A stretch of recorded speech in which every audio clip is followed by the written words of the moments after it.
திரு திமுக துணை பொதுச் செயலாளர் திருச்சி சிவா அவர்கள் பேசிய பேச்சிற்கு வருத்தம் தெரிவித்து விட்டார். அவர் பெருந்தலைவர் காமராஜர் மீது வைத்திருக்கின்ற அவர் மீது வைத்திருக்க அன்பையும் அவர் மீது வைத்திருக்கிற மரியாதையையும் பற்றி நீண்ட அவருடைய தலைமை கழகத்தின் சார்பாக அறிக்கை நேற்றே வந்துவிட்டது. அதனால் வருத்தம் தெரிவித்ததற்கு பின்னாலே அதில் குறை காண்பது என்பது சரியாக இருக்காது. அவர் வருத்தம் தெரிவித்ததனால் இந்த விஷயம் இதோடு முடிகிறது என்று நினைக்கிறேன். ஏனென்றால் இதை பொறுத்தமட்டிலே இதை பெரிதாக்க வேண்டும் என்று பாஜகவும் ஆர்எஸ்எஸும் மிகப்பெரிய வேலை பார்த்து கொண்டிருக்கிறது.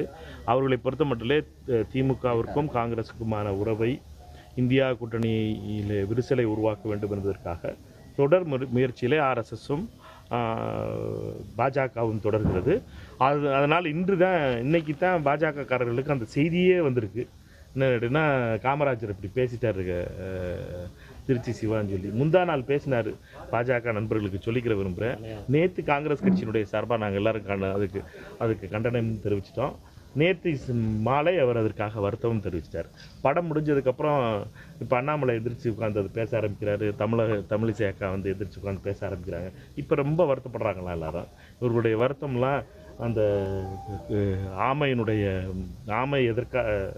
முதலை எதற்காக நீலிக்கண்ணீர் வடிக்கிறது என்பது போல crocodile tears என்று சொல்வார்கள். அது மாதிரி தான் நம்ம பார்த்துக்கிறோம். ஏனென்றால் இவர்களை பொறுத்த மட்டிலும் இவர்கள் இந்த கூட்டணியை விரிசல் உருவாக்க வேண்டும், இந்த கூட்டணியிலே பிரச்சனைகளை உருவாக்க வேண்டும் என்பதற்காக அவர்கள் சொல்லியிருக்கிறார்கள். இது அவர்களுடைய கனவு பலிக்காது.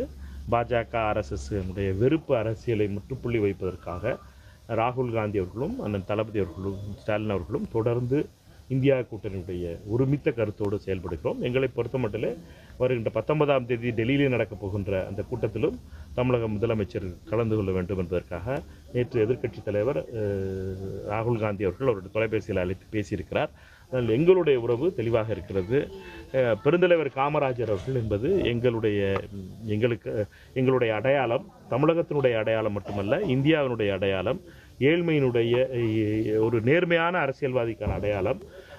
பெருந்தலைவர் காமராஜரை பற்றிய புரிதல் சிலருக்கு இல்லாமல் இருந்திருக்கலாம். ஆனால் எங்களை பொறுத்த மட்டிலே பெருந்தலைவர் காமராஜர் என்பவர் தமிழக காங்கிரசினுடைய அடையாளம் மட்டுமல்ல, இந்தியாவினுடைய அடையாளமாக பார்க்கிறோம்.